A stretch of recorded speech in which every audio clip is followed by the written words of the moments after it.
Hey Caroline, how you doing? Hey. I am so excited to have you here for so many reasons. I mean, we're gonna dive into all of them, but can we talk? Are those birds behind you? What is that? They're fantastic. My background is Indonesian, Uh-huh. and so Okay. I always like to surround myself with things of my culture. And Hmm. while this is Indonesian adjacent, but it was from my girlfriend's store, and she had a lot of Indonesian things. So the birds follow me everywhere. Hmm. I will literally be followed by eagles and Wow. red-tailed hawks. And so this symbolizes, the things that are always around me looking out for me. Yeah, I love that. I love that. Keep it around you so you can remember it, and it just takes you back to that. Yeah, I like to say a home base, like a touch point, for sure. right? For sure. Yeah. Well, I'm gonna start with the hard hitting question. It's gonna be Okay. hard. You're gonna sweat a little. All right, all right. Here we go. Is it Instagram or Clubhouse? Everybody thinks they're ready for it, but they're not. Oh man. If I say one thing, am I, you know, deflecting from the other? We're gonna judge you. We're gonna like. The pressure. It's a fair question right now in our industry, Yeah. right? Yeah, I Yeah. mean, the thing is, it's where the testing is in Clubhouse and the next wave of people that have been brought in from the previous wave, it's now turning into the spot, much like every platform had its day, right? It's Where heyday. It's everybody heyday. flocked to it and played around with it and, just got messy with it. Um, and so it was a little bit like Christmas Day, and Mhm. that's how Clubhouse feels right now. And then it's a little bit when I first was invited to it, I'm all, is this a party line? Like, what is this? Like, I didn't understand. I'm all okay. But getting into it, what I found that I love is that there's a beauty in truth and authenticity and give back that I am finding in the rooms, but finding in the rooms that I choose to enter. Okay. Mhm. Because, there's all kinds of conversations going on. But Yeah. but I do appreciate that there are so many conversations, and that I would say for the most part, like 95%, the rooms that I check out, go into, moderate, co-moderate, I've found it to be very gracious and giving and open, and it's inclusive. It's really lovely so far. So it's going to be interesting to see how, because it's leaping, so how it's going to grow exponentially over time, you So know. it sounds like you're picking But Clubhouse. I did my IG live this morning because I have my platform Purpose at Play, which is, Yeah. it's a it's conversation for creatives is what that Mhm. is. And so I love my Friday conversations, with people. I love that it's a hub that people can connect, Mhm. and not, it's a way that I can check in on people, and it's a way that people can check in on me. So I would say they do work in tandem, don't they? Because you can't DM on Clubhouse. You got to go to Instagram, got to go to the Insta. So I feel that there's a collaboration of platforms happening here. I just want to be clear so everybody, you don't see this, but what has just happened, she has just decided to pick both. she's she's not picking them, but and that works. That works. But it's a very interesting thing, that Clubhouse, because I love it, and I was resistant to it. And I still like Instagram because I'm a visual person. I think that's just my medium. Sure. But the one thing I'm finding with Clubhouse, and maybe you see it differently, is that there are so many actors there that I feel are using it as the action, right? And they're not really going to take the action. They're going in these rooms and they're asking some of the same questions. And for me, I'm just like, okay, you got it. You heard it once. what would be a better tool here is to go into Caroline's room, get some of that information, see her on on Clubhouse next week, and follow up with that, right? Use it more strategic than let me just go get this answer and ask 17 different casting directors, the same question. Because it seems like that people are getting information and not doing anything with it. I don't know if that's your experience. I don't know if they're not doing anything with it because I'm not, You're not I'm them. You're not them. not with them, But what I will say, and what the point that you bring up that is lighting me up is, how do you close the loop? And so in anything that you want, whether it's, how do I do headshots? How do I get a rep? How do I get on your radar? Which are the general questions, right? And then you get an answer, and whether it's satisfactory to your liking or not, you maybe ask 20 other people, or maybe you say, okay, let me try that. But what I think you're alluding to is, in taking action, you can circle back and you can close that loop and have further conversation, and it actually gets you ahead, and it doesn't keep you in one space. That means you're actually working toward your craft, which is what I love to see and hear. There's movement rather than stalling yourself, because then I look at that and I go, oh, is there a fear of failure here? Like, in my mind, I'm thinking, you want to be successful, you're doing the right thing by reaching out to the people you feel are aligned with, who can best answer that question. But then what are you doing with that information? And if you actually put that in practice, as I do when I talk with my mentors and when I talk with my collaborators, they give me suggestions, I investigate it. And then I'll come back and say, I want to thank you for that. I tried this and it connected me, over here, 12 different ways. Or I tried it and you know what? I think I'm still hitting a wall with it. This is what I did. Would you be open to sharing a little bit more information so I can really wrap my head around it? Yeah. I mean, now you're coming from a place of, support and confidence and with purpose and success. Yeah. So. And I think it's not enough. We have to start thinking, all my actors out there listening to this, we have to start thinking that we don't just want to get in front of them. Right. I think a lot of actors like, let me just get in front of this casting director and that's a touch. But if you want to use the power of Clubhouse, really use the power of it, I think you have to close the loop, like you said, with that extra piece. And you've been in Clubhouse. I saw you, a couple of weeks ago, and I think you mentioned that you were there, last night. And so like that would be, oh, she's there again. Let me show her, like I can gather this information that way. It's just something I've been thinking about, because I am really big on my actors, the tribe I work with, understanding that the action is not just your to-do list, because we can get wrapped up in how sexy the to-do lists are. We're like, ooh, I'm going to check this off. I'm going to write this here. Yes. And not do it. Right. Oh, you know what? I'm looking over here to my right, and I've got my checklist on a dry erase board. And oof. And I look at it and I go, oh, if I accomplish this, I'm going to be a superhero, woo. But am I? Because I'm looking at this list and I'm exhausted, because then the question is, if you're going to do a list, if you're going to check those boxes, how is it in your word going to be active and in action to move you forward, instead of just being busy work? The glamour of busy is big in the industry.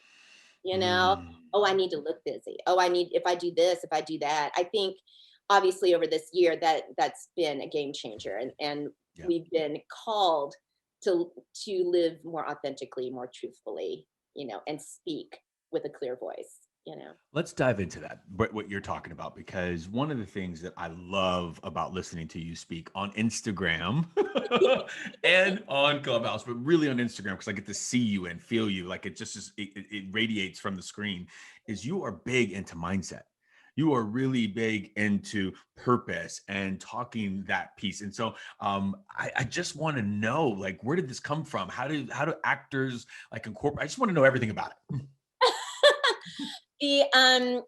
well, a year, I was always working in that world. There was always a part of me that's like, when you give back to actors, when they ask questions, when you're on panels, there's those same questions, that we were just talking about.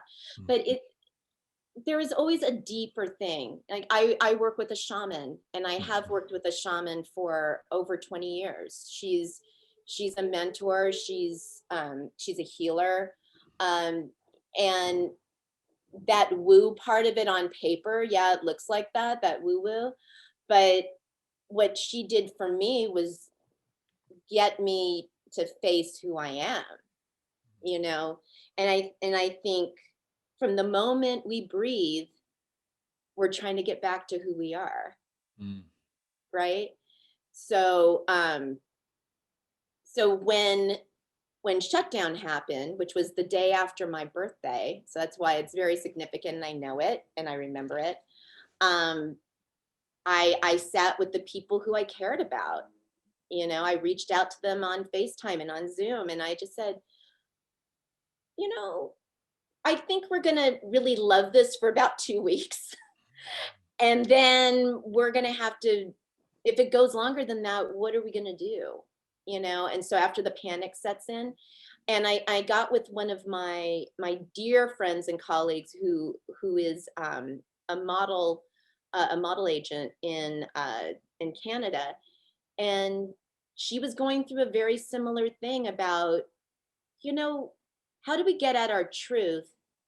How do we speak who we are unapologetically, with grace, with love, with give,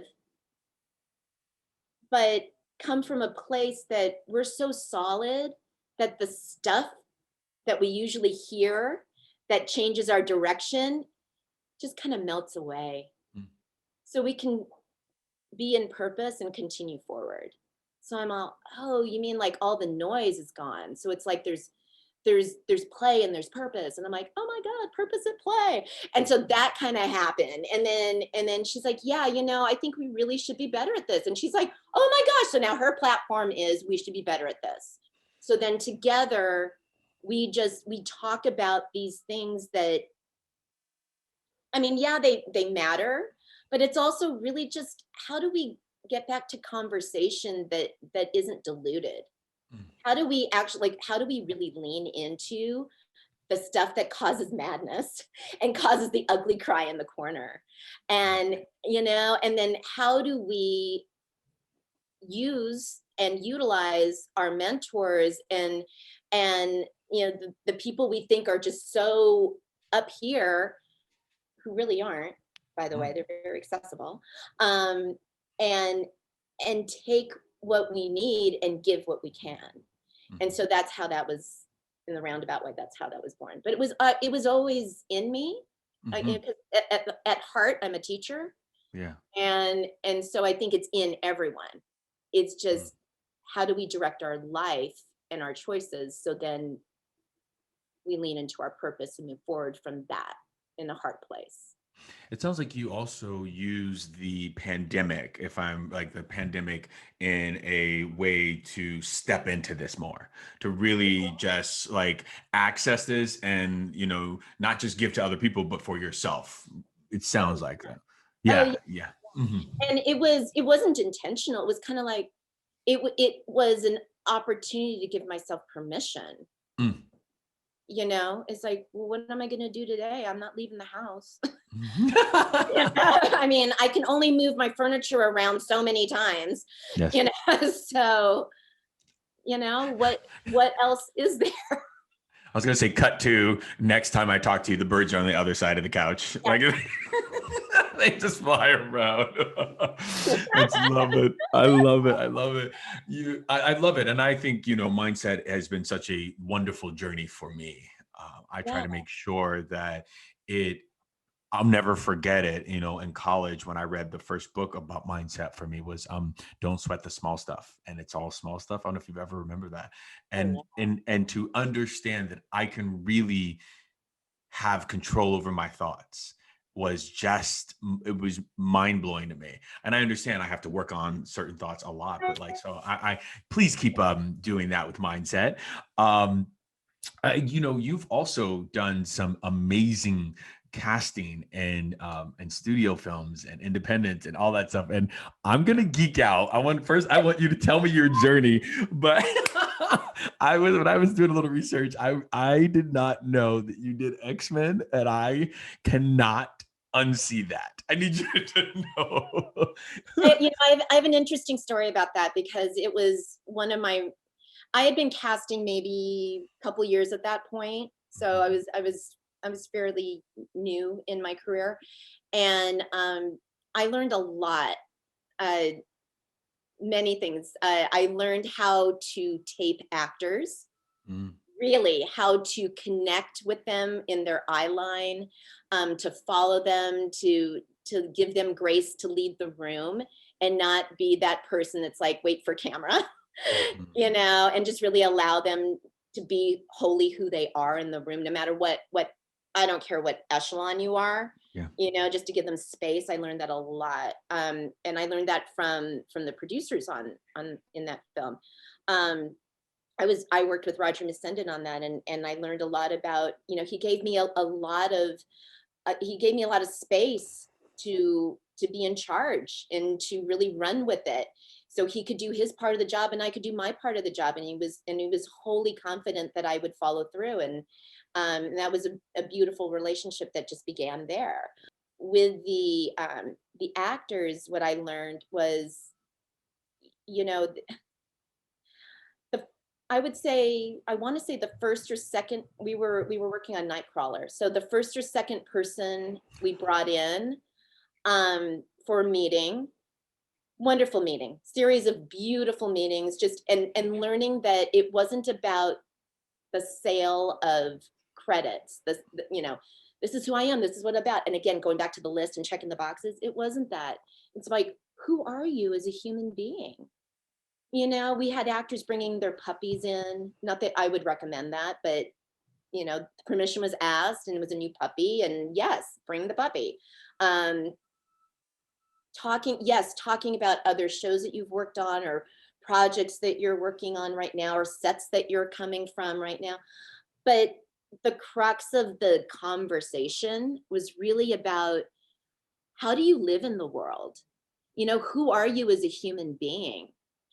Really. So what about that jives with Nightcrawler, and how do you dig in with that?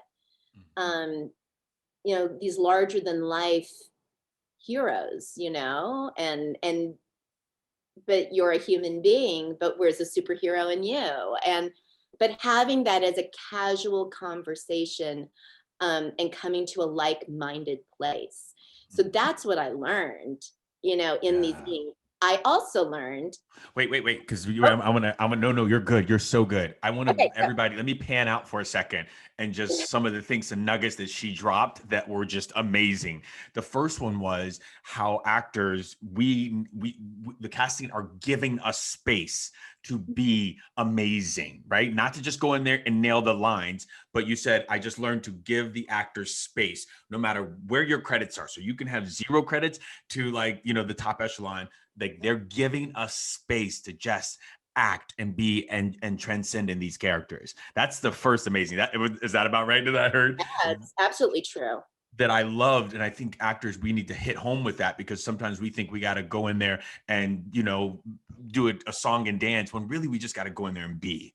It sounds like, which is just amazing. Yes, and the second part that I heard that was awesome, that I just want to pan out on, was that actors, they want to talk about us being this full person, being this person. So if you get in a callback situation, or you get in a producer session situation, don't forget that you are bringing a person to the table too. Like, you're bringing you to the table. I'm so sorry to interrupt, but I was like, this is a nugget that you Oh, just said. I love nuggets. But yeah, it's humanity, man. Mhm. I Yeah. mean, even in your preparation as an actor, getting your materials ready. It's like, where's the human being in the writer's words, and transcending that and lifting it off the page. That's a whole other segment. Yeah. But then the other part that I learned was that we fell in love with that actor that we brought in very early on. And yet Everybody fell in love.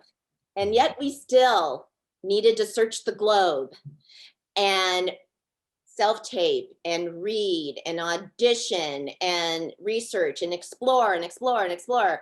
And I would say, I think conservatively, 500 night crawlers later, you know, of that echelon of that, can you be in this franchise?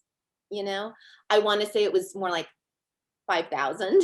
Wow. But I can't remember. I just remember it was an unfathomable amount at that time. So I can't quite remember what that number was, but we had casting directors working with us all over the world Mm. to find, you know, the person who would be right for this. And to know, the other thing is that we know as casting directors, we know when the person's the right person. We know when the person is that role. And we can go ahead and read thousands of other people because the network or the studio is asking us to do that. But at the end of the day, that role is for one person, Mm. right? And so when I want to jump back to now, because it's always between me and somebody else, or you know, they keep asking me back and back to the office and I just don't get it. I don't know why I'm not booking. And it's like, listen, there is one role for everyone, and your role is there. And it's sometimes that's a hard pill to swallow, you know, that it's like you're so close so often, but celebrate the fact that you are literally millimeters from your turn, Mhm. you know. Yeah. Yeah. No, I love that. And that is a hard pill to swallow. But if you can really get your head around that, sometimes it's just comes down to like, oh, these are so great. Either one of them can do it, but this one just had something else. And I've been on the other side of casting where they're like, we can't explain this something else, but we're going to go with this one. And it's like that other person, I'm like, don't move home. Don't go back home. Like, it's, you were right there. But of course, we don't have that time. Casting doesn't have that time to tell everybody that you were so close. You know what I mean? But I've seen it. I've seen it. And it is a little bit unsettling to be settled for me. That's like, okay. Yeah.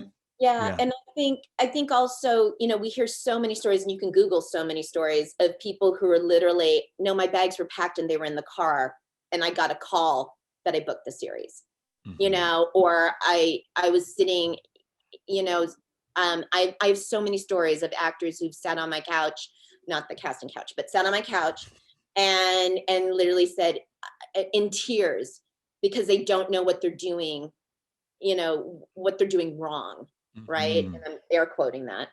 Um, and they're not doing anything wrong. You got to stay in the game. This is craft. Mm. This is not, this race is a long race, you Yeah. know. And once you get to a certain spot, look at that, great, doors are opening, but then look at all these other doors over here. That this is the next challenge. This is the next fear you get to face, you Yeah. know. You know So what's funny? I used to, I call it the solar system of acting. mm, Right? It's my thing I used to coin, that we are out when we're out on Pluto. In my world, everybody, Pluto is a planet. Like that's what I grew up as. When we're out there in that ring, we're like, we're doing it. This is it. And we don't know that there are other rings. Then all of a sudden we go up and we're like, now we're on the next ring, and then the next ring. And each one of the rings you get smaller and things get more intense. And you think that like, oh, by the time you're like at Saturn, you're like, I have made it. And then it's like, no, there's still all these, but we don't know that, right? You don't know that the doors that are the challenges that are coming, because you think what we heard is when I book this one thing, it's going to all open up. It's going right. to all go this way. And I'm here to tell you that things do get easier in certain ways, but things also do get a little bit more challenging. And it's Yeah, all about, yeah, and it's the same with everything. It's you know, the next role you book, the mm, next rep, you know, getting that rep, getting this, getting that. It's like, oh, if I can just get that, and you put all your mhm, energy into that, yeah. then everything's gonna, I'm done. Mm, mm. We're No, no, telling them no. no. We're- It opens your eyes to more opportunities. yeah. You know, Yeah. that's it. That's it. You keep Well, moving. you and X-Men will always be, I mean, it's in my world, it's in my mind. I guess I don't know. How did you, what's your journey? How did you get to like X-Men and you're like this awesome, purpose driven, cast. I just want, like, what's your journey to casting? Sure. I was an actor. I have a Yeah. lot of degrees. I love education. Yeah. Uh, and I was in regional theater for a long time, and did my undergrad, went to grad school, did a lot of creation, created a lot of really cool stuff, did some writing. Um, and there was just a moment where I was like, wow, I think I want to be on the other side of the table. Mm. And literally had, it was a bit of a epiphany, I gotta say. That it was a pivot that just was like lightning hit me Mm-hmm. in the middle of an audition, that I should be on the other side of the table, actually. Yeah. And within, I want to say, 2 months of that moment, I started working. And I started working at UDK. That was my first casting office. What was the moment? I want to hear a little bit about that. You knew I was coming back for that, didn't you? Yeah, I'll give you the moment. All right. So this is okay. I'm all about truth. I'm not gonna skirt any issues. Not So, on the podcast. Not on the podcast. You got to oh, give it to. okay, Tell us all about it. right. So I was auditioning just like everybody else. I was in a region. I had graduated from college, and immediately I auditioned for a really, really big film, and I wasn't prepared for it. I didn't know. I didn't know, coming out of college, out of an amazing theater program, that a classically trained theater program, but I didn't know the first thing about film and television. And so, which we know is, and we'll go into that because now I'm a professor at 2 universities, and we'll talk about that. Yeah. But there's, after that audition, I'm all, wow, I'm not sure how. This is not, film TV is not my lane. I don't understand it. Mm. And so then I moved to Seattle, and I love Seattle so much. My heart is so in Seattle, and everything about it. And I was just auditioning, and I was writing. I was working at a theater. It was a very creative time for me, working there and meeting people, and just learning not only about acting, but writing, about directing, and then ultimately casting. Mm-hmm. So the moment happened where there was a national and international tour of a musical that you would know. Mm-hmm. And I got an appointment before they did the open call. So I got an appointment. I don't know how they found me, but they found me, and it was a musical. And so I went in, and this was the thing. People take for granted, this is a blanket statement, people can and do take for granted the vulnerability that an actor brings to the table. And I'm going to start crying. And actors are trained to turn it on and turn it off, to wow a room, and then, leave and go do laundry. Right. And it's just part of the story that you got to just let it go. And that particular day, it was that particular day, the casting office didn't even open the door and say, Caroline, you ready? They threw a shoe at the door. So I heard a thud. I'm all, that's weird. And then I heard another thud. And then the door opened, and there was laughing inside. Come on in. Right? So then, you talk to the accompanist, you get your music going, you hit your spot, you do your thing. It was not a friendly room. It was an egocentric room. It was a room that was exhausted, right? Because of person after person after person who they forgot are people, mm-hmm. Right? So the moment was, I hit my high note, I hit my belt, and I pictured myself on the other side of the table. Mm-hmm. And that was the moment. That clear. That clear. It was that freaking clear. And it's interesting that it was on my belt, right? It was on my high C. And I'm just like, all right. And I literally clearly saw myself sitting on the other side of the table. Mm. And in that moment, as I walked with my really ginormous cell phone and called my roommate at the time and said, I'm packing up. I'm gonna go back home because I was raised in LA. I said, I'm gonna go home and I'm going to make the room a comfortable and safe place. Mm. And that was it. That was the moment. That was, I mean, that was 20 something years ago. Yeah. Mhm. You know, we come from theater, and I'm so glad. Well, I don't know, to be honest with you. I was going to say I'm so glad that that's changed in theater, but I haven't been in theater in so long. But that type of behavior was part of it was part of the thing we just accepted. We're like, all right, we might get a shoe thrown at us. They're going to like cut and all that stuff. And it is, I'm so happy there are casting directors like you on the other side now. Yeah. Yeah. And you're not only, making the rooms comfortable, but you're also, in our casting, television and film world, you're also working on diversity. You're like really, really diving into the diversity. You're on the board of directors. I just want to know, what's the state of the union there? Yeah, there's when you're called to speak, like Mhm.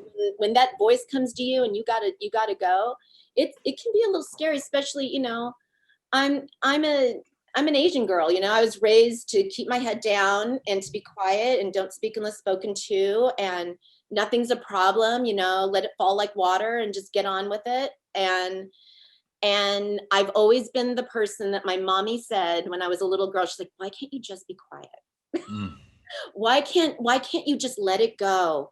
Why just don't say anything? I was always that girl who was told those things. And so we're in a world now where we have to speak. Mm. We must speak, right? We must use our voice. There's a beautiful friend and colleague who I adore immensely, Mr. David Corey, and he always talks about speak and think later. Mm. Your voice, the instrument of your voice, like this is all where it begins, the breath, the voice, and I think many of us have learned to unstifle it, and we're working with it. And circling back to Clubhouse for a second, it's asking us to use our voice. Yeah. So how are we using it?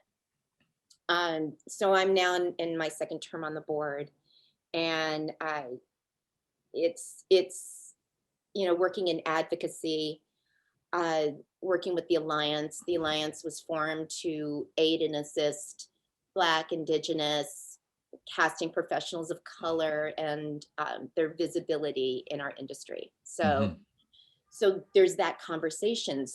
But you can't just say, okay, you need to look at these people of color and hire them. So what else needs to happen? There needs to be Yeah. training, there needs to be education, there needs to be a platform, a social media platform where they can speak and share. And it's historically, these are professionals who've been excluded, Mm. who are not part of the conversation, who there's beautiful films and television shows being made about their ancestors, and they can't even get in a room to have the meeting. So those are the conversations that I'm in, the rooms that Yeah. I'm having, talking. You know. Well, I appreciate you being there. I think it's just it's a very interesting, from this side as an actor, of course, actors, we want to be in more rooms. We want to be in more parts. We want to see ourselves on different TV shows. I never understood sometimes before. I understand a little bit more now that the casting directors were fighting for us, for me, that you would see a role that I was like, wow, they have everybody under the sun in here. right? You have an Asian gentleman, a Black gentleman, just everybody. And I'm like, they don't know what they want. No, they're at play trying to show the director something different, right? And yeah, we might not get the role. They might be, stuck on one thing, but also they're putting us in the room. Sorry to say this, guys, the room where it happens. Is that about right? Am I gauging it? Am I gauging that right? You're good. Yeah, that's it. That's exactly it. Look, nothing's perfect, right? There's no such thing as perfect. We're all trying or working toward being very good. Okay, so this goes. I mean, we can talk about this goes to the breakdowns, and I have a challenge with when I see all ethnicities on a breakdown, because then I hear what you're saying about, oh, they don't know what they want, so they're just going to throw us all against the wall and see who sticks, and again, we don't want to check those boxes, right?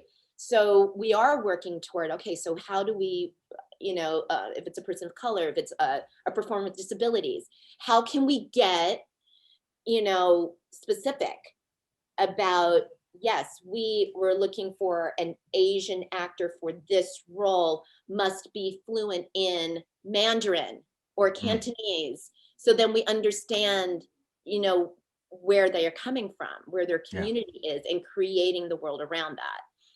So I love that. I want to say that my agent called me last week and he said, DaJuan, do you have any Latin? Are you Afro Latin? And I would, and it's so funny because what I was told in school was to say yes. Right. Yes, I can do it all. I can do it all. I can dig it up. Right. When we were told. But I said, no, I don't. And I said, but I'm so excited to see that they want to get this right. Right. That they're calling to get this right instead of like, we're just looking for this. He's like, he looks like it. Does he have? And that was a touching moment that was really, I feel like people are trying. We got to give a little bit of grace. Right. Oh, yeah. I mean, there's always going to be, the feeling of, too little, too late. People are going to say that. People are going to, throw a little shade on that. But we're all working toward something bigger and better, right? We're all trying to think bigger. Love it. I'll take that opportunity to switch gears a little bit. I love the diversity. When we're talking about casting though, right? Casting has taken a massive change. I would say in the last year, like a massive, we're all on Selftapes. Caroline, would you mind just giving us like a state of the union and just like what casting in the sense of, we're not going in for pre-reads. We're not going in for the callback and the pre-reads seem to be together now. You know what I mean? Because if you're seeing everything on tapes, I just want to know what's happening on your side from your point of view. Well, sure. I mean, we all miss the human-to-human connection, right? I mean, and we will get back to some semblance of an audition room, but it is virtual. It's virtual now, and until the next step, why not embrace what we got and go there? So self-taping will always be part of the job. Self-taping has been part of the job. So it's just that because of circumstances, it's really got a big old spotlight on it, and love it or not, it's not gonna leave. So I think it's, why not get great at it and do it now, and get really proficient at it so you can concentrate on your craft and why you're here. You want to create and share your voice. So, it's for me, it's almost, I get it. And I don't mean this in any, negative way, but I'm kind of dumbfounded when I see like actors are like, I don't do well at Selftapes, or I'm not like getting, I'm like, what do you mean? That's the way we're auditioning now. We got to kind of get good at it. And so I'm like, get good at it. Well, and also, I mean, it used to be, before videotape, right? It was, I will not age myself. Don't you tell. it was, What's a video? Yes, of There course. was that. Oh my gosh. I remember when I started, okay, just a little side story. As when I was an intern back in the day, it, people would drop off their VHS tapes and that was their reel. Mhm. Okay. We didn't self tape then. You had a reel that we would watch. And then from that, that would be dropped off and we would decide if you were the right fit for the role, and then you would come in and audition. Yes. And then those videotapes would be in a basket somewhere, and then the actor could come and pick up their reel, oh my God. I never got mine back. I mean, Ah!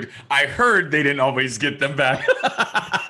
Oh my gosh, we always gave them, but it was just, and I distinctly remember, like, Patricia Heaton coming Mhm. through the door and saying, "Oh, I'm just looking for my reel." I mean, Yeah, it's and she's Patty Eaton, you know. mhm. So, And then we but graduated to DVDs, and then we graduated to burning them. Yeah, so go and ahead. then there was the burning of the DVDs, and now we're online. So at every point, there's always resistance to change because it's like we're all challenged with new. Mhm. But I would say this: if this year has taught us anything, it's been a year of new, and it's been a year of now. And in my estimation, why not lean into it? Because it's been a leveling play field, and we are all being asked to do the same thing. So work together. Yeah. Where's your community? Where are your people? Where's your tribe? And have fun with it. It doesn't need to be this laborious, awful thing. You have agency over it. You get Right. to produce it. You get to produce your story. Again, another big nugget. You have agency over it, right? And what I think actors do is they forget that we felt powerless. Like we go in these rooms, we do all these things, but now we really have a lot of control over our performance, or a lot of control over those hiccups and those moments. I do a self tape step book program, and one of the things I'm always trying to do is give up to date information. And I hear this so often about ring lights. I hear it so freaking often about ring lights. And I'm going to tell you my stance on it, and you don't have to agree with it, and I want to hear yours. That's what my thing is. You all understand right now that, we don't have maybe space for box lights or to put umbrella spaces and all that stuff up. We don't take them up, put them down, and that the ring light is just fine, right? If it's gonna be okay. I know it has little circles, but maybe turn it the other way, or there's ways we can make it work. And I just like, and I'm always trying to tell people what's most important is your craft. They can see past all this other stuff, like the ring lights. They want to see you, hear you, and so I don't know what's your take on the ring Yeah. light, because I just want to hear it. Yeah, my short answer is I completely agree. I've got box lights in my closet, Yeah. that I use when needed, and I'll loan them out to friends who are, need to, creating content or whatever. I'm gonna Um, call you right after this. okay, yeah, text. But I have a ring light, and I've got a standing ring light that has a nice filter on it. I've also got a little tiny one that's literally this big that I can clip onto my phone. Phone lights are really great too, because the phones are just getting better, and the smartphones are just getting better and better, right? Um, and the beauty is, this is what I love, is that in the traditional casting office, generally the camera is set about 6 feet away from the actor, right? So there is a separation between you and the reader. Mhm. Um, but for your ring light and your self tapes, generally we're asking for framing similar to where you're at, DaJuan, probably a little bit more Oh, headspace. Yeah, thank like you. about there. And so if you look at that on the screen, that's probably about, I would say, even less than a handshake away, like a handshake, less than a handshake. And you can put your ring light and your camera right there and be in conversation, and then maybe have your reader on FaceTime or Zoom, and that does not take up a lot of space. That Mhm. takes up the width of a door, Yeah. right? Yeah.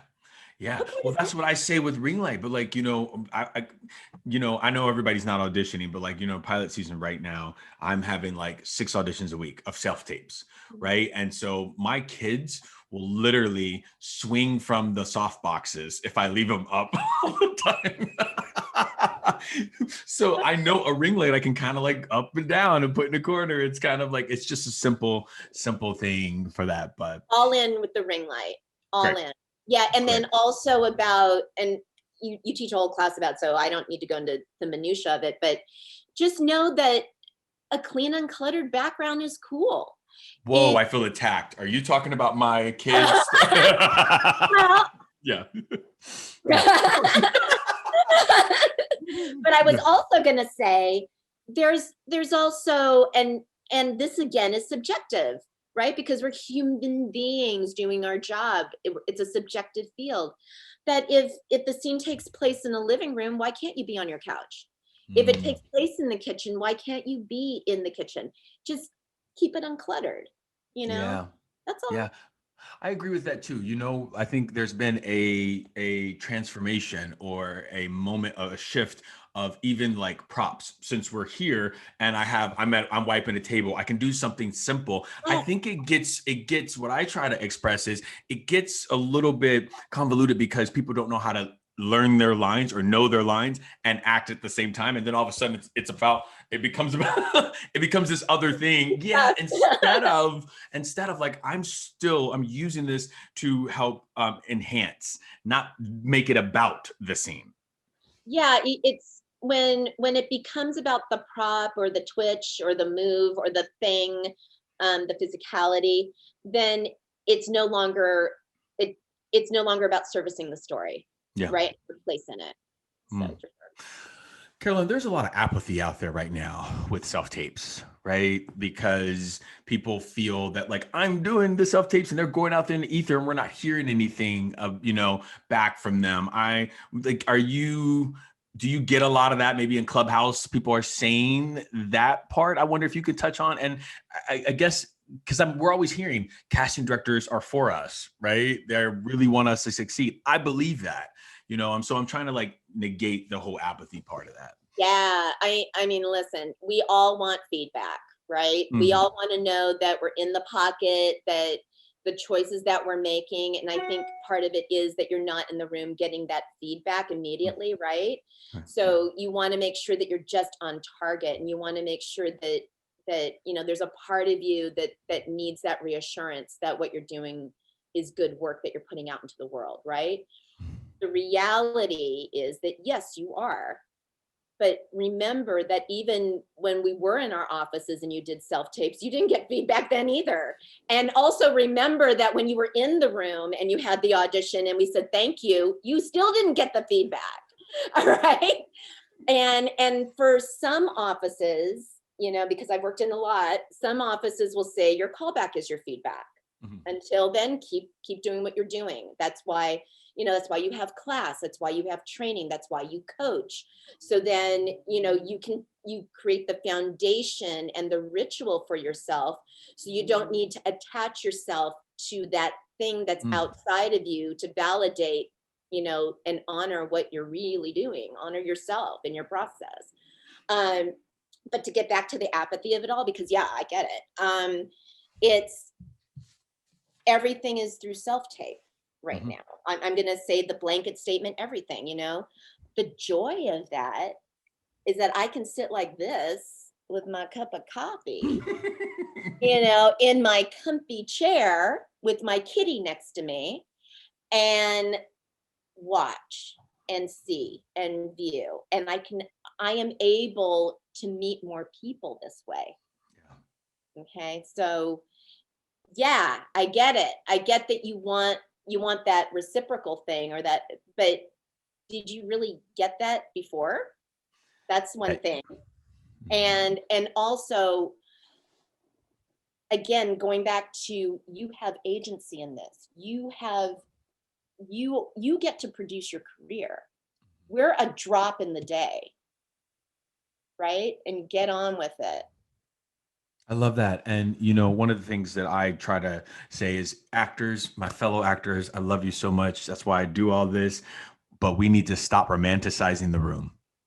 We need Ooh. to stop romanticizing the room because we think that it was like this wonderful thing where they're like, DaJuan! You walk in and they're like, oh, let me just stop everything, yes. And it's like, oh my God, I have been thinking, and that is just not how it was. I remember being in some of these pilot season rooms when you all are just as stressed as we are, and we're feeling it. I'm like, this is my fifth one today. You're like, this is like, we're trying to close this deal. And this is no disrespect. I think when you move up in the tier of understanding and booking and working with people, you get that it's not personal. That room is not right. I don't take it personal that you are moving. I understand, like you just said, I'm a drop in your day as well. And if we could just go in there, do amazing work, take that like 4 to 5 minutes and then leave it. We must stop romanticizing the room, because sometimes I would hear in the next room that part already getting offered out. And I'm like, all right, well, here we go. You know what I mean? And that is, again, not, I understand it's a business now more than I understood 10 years ago. Right. And so that's my term. I'm telling everybody, stop romanticizing the room. I love that so much, because we all want to harken back to what our comfort zone is, Yeah. right? And so I remember when, this and that, I'm all, yeah, but do you also remember, Yes. the 405 freeway and Oh, and oh. and just trying to get parking and not having enough quarters because it didn't take a credit card, and so there's give and take with all Yeah. of it, and I also, along with the romanticization I love it. of New the term. I really love and embrace the idea of creating ritual for yourself, Mhm. because I wouldn't say the number one, but I'd say way up there in the challenges that I hear from actors, from clients, from coaching clients, from students who I have, is the apathy around having to freaking self tape. I gotta go do another one, you Mhm. know, um, instead of, I get to perform today, right?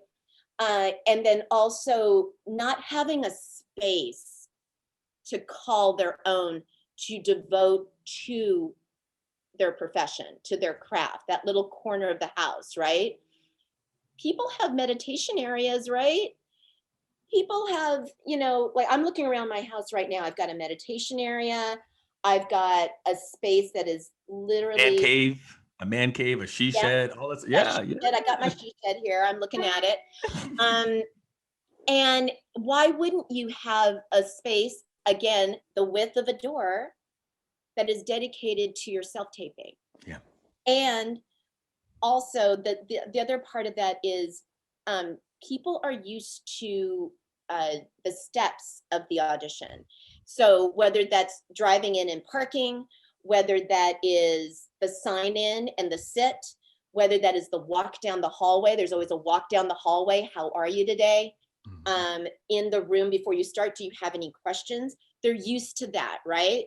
So how do you create that ritual? How do you take that one piece that you need that will help launch you? How will that be your moment before?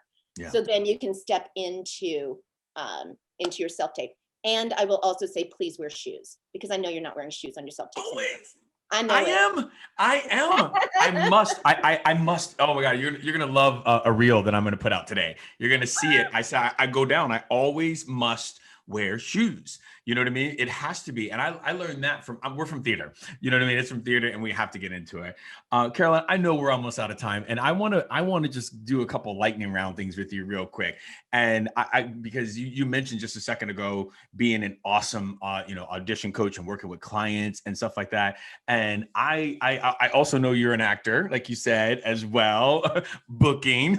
I just want to, like, if you could sum it up maybe in a word or a sentence or something like that. What are some of the working actors you work with? You work with when you're either in the casting space or even in the audition coach space. What are some of them doing that some that are thriving or on the pursuit maybe not getting, that you would love to put out there? Focus, rephrasing notes in their own words, really having personal, having their own movie play under the dialogue. So really from moment to moment in the scene, they are clear. Let me try to, the actor knows everything that happens in the scene. The character only knows what's happening in that moment. That's what I mean by that. Love it. Okay. They are able to let it go. When they're done with their audition, they throw away their sides. They always plan something afterwards. They're with their kids. They get on with life. It's just, it's a job. Yeah. Other things. Those are great. Okay. Those are gold. And it took me so long. I wish you could have summed that up. Throwing away my sides was a game changer when I was in the rooms. I would leave and I would just go right to the trash can. And what I also heard you say is the story, your thought life, your connected subtext life through the entire scene is fantastic. The most important thing for an actor. Joy. What's the hardest part about your job? I want to give everybody the job, but only one person gets this particular job. What do you wish people would stop telling actors? That anyone can do it. What do you wish actors understood about your job and process? That we are one part of the vision, that we elevate you, we advocate and collaborate with you, and we will go to the mat for you, but we are not the ultimate decision maker. I hope you'll come back and talk on the podcast anytime. Yeah. Those were great answers. And I am just so excited to share this with everybody out there. Thank you so much. Pleasure. Thank you.